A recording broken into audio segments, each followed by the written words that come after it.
అందరికీ నా హృదయపూర్వక నమస్కారాలు.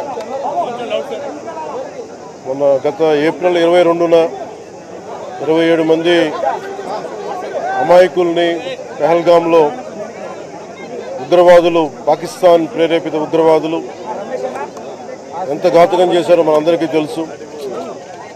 దాని పర్యవసానం భారతదేశం పాకిస్తాన్కి అండగా ఉన్న ఈ టెర్రరిస్ట్ క్యాంపుల మీద దాడులు చేయడం, స్ట్రైక్స్ చేయడం జరిగింది. వారి ఉగ్రవాద శిబిరాలని ధ్వంసం చేయడం జరిగింది. దానికి కంటిన్యూటీగా యాక్షన్ పాకిస్తాన్ కూడా మనకి కాల్పులు జరపడం, వీటి సరిహద్దుల్లో ముఖ్యంగా 5 రాష్ట్రాల్లో చాలా తీవ్ర చాలా ఉద్విగ్నతతో కూడిన పరిస్థితులు ఏర్పడ్డాయి.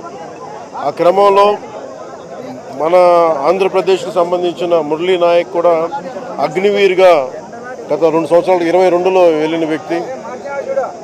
వాళ్ళ తల్లిదండ్రులతో మాట్లాడుతూ ఉంటే ఒకటే చెప్పాను, నేను దేశం కోసమే పుట్టాను, దేశం కోసమే చనిపోతాను అనేది పదే చెప్తా ఉన్నాడు. ఎందుకు నాయన మనకు ఆ ఉద్యోగాలని తల్లి అంటున్నా కానీ, లేదమ్మా నాకు రైల్వే ఉద్యోగం వచ్చినా రైల్వే ఉద్యోగానికి పోలేదు, కేవలం దేశం కోసం పనిచేస్తాను, నేను దేశం కోసమే చచ్చిపోతాను ఆ కమిట్మెంట్ ఉన్న వ్యక్తి.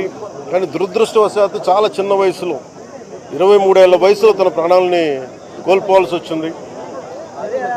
నేను మొన్న కూడా ఏం చెప్పానంటే, నిజంగా ఉగ్రవాదుల తూటాలు కానీ సరిహద్దుల యుద్ధాలు కనుక జరిగితే దాని పర్యవసానం, దాని ప్రాణాలు మొత్తం సమస్త భారతంలో అవి కనిపిస్తూనే ఉంటాయి, దాన్ని ఎక్కువ అవుతూనే ఉంటాయి.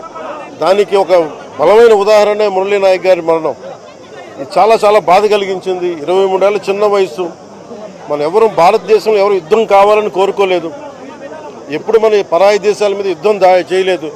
మనల్ని సంరక్షించుకోవడంలో మన యుద్ధం చేయని తప్పక పరిస్థితులు. అలాంటి పరిస్థితుల్లో దీనికి మొదటిది కారణం పాకిస్తాన్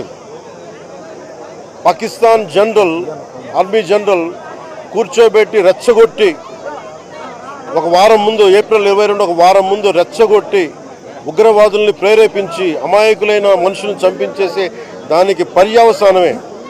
ఎందుకంటే 47లో వాళ్ళు విడిపోయారు, వాళ్ళకి దాహం తీరలా. 4 యుద్ధాలు చేశారు ఇప్పుడు దాకా, దాహం తీరలా. ఇప్పటికీ అమాయకులను పట్టున పెట్టుకుంటా ఉన్నారు, దాహం తీరలా. కానీ ఇంకెక్కడో చోట దీనికి బలమైన ముగింపు పలకాలి.